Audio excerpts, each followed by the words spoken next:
Hi, it's Siobhán, one of the journalists up at Manx Radio, and welcome to the latest edition of our newscast. Yeah, if you just introduce yourself for me. Yeah, my name is Krysia and I work at the ManxSPCA. Perfect. And so obviously we're ahead of this big storm coming tomorrow. We've now seen lots of impacts across travel and everything being announced. But I suppose one thing, we always get issued the advice of bring your trampoline in and make sure everything's secured outside. But in terms of our pets, I suppose what's the overarching advice from the ManxSPCA? So we've got different pets that everyone has, and it's always best to obviously keep your pets indoors. For your cats and dogs, it's a much safer if you're happy to keep your dogs indoors and not be walking them. I'm well aware that some people might not have a garden for their dogs to go and release themselves. So if you do need to have a quick walk around the block, please make sure your dog's microchip is up to date. It's got a dog tag on. You can be seen. You've got high vis or lights on, and it's definitely on a lead around that block as long as it's safe to do so. Fingers crossed, nobody be blown away. With cats as well, if you're happy to bring your cat indoors for the day and overnight, it makes them a lot more safer. They won't be shut in someone else's garage by accident from the wind. They won't be in any danger, and at least you can keep your eyes on them then as well. And then I suppose, you're obviously mentioning there, kind of household pets there, but what about, our farmers and people with larger animals across the island? Yeah, so if you've got horses and livestock, we recommended securing your shelters or stables, removing any hazards that or have loose debris that might blow in the wind or damage them or injure them. Make sure they're topped up with fresh water and give them some extra hay, some extra feed, just in case the owners or people aren't able to reach them in the morning. At least they can still be fed throughout the night and at least till lunchtime until maybe you're able to get safely to the animals there as well.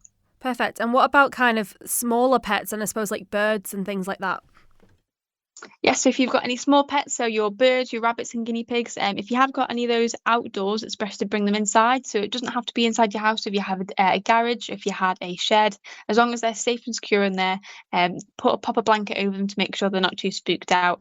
I know rabbits and guinea pigs, they can get spooked very easily, and it's best to keep them as calm as possible. Some extra food, some extra hay for warmth, and fingers crossed they'll bunker down for the storm to pass as well. You mentioned there at the top as well, if you kind of have to take your dog out so they can relieve themselves. I mean, we have warnings from DEFRA in terms of obviously avoiding places like plantations and things like that. I suppose would the advice just be to stick on almost a pavement walk around your block as close to home as possible if it's safe to do so? Definitely, I wouldn't be going out doing any adventures during the storm. If your household and neighbourhood is fine, you can go out just do your little block run around the house. It just gives your dog time to have to relieve itself and be safely to go back inside. So I wouldn't be doing any hikes. I wouldn't be doing any long walks. It's just to quickly relieve themselves. If dog owners are happy to have some enrichment inside their home, dogs can exercise themselves mentally. It's not always physically that they need exercising in. So that's our best advice, just to keep the dogs safe and owners safe too. Perfect. I mean, suppose one more thing. I mean, we speak about this sort of thing around, when fireworks night and things like that, and bonfire night. Yeah. Keeping them in and keeping them calm as well. I mean, I was speaking to a colleague who has cats, and she said in the last storm they got quite riled up inside. What's the best advice for trying to keep them calm as well?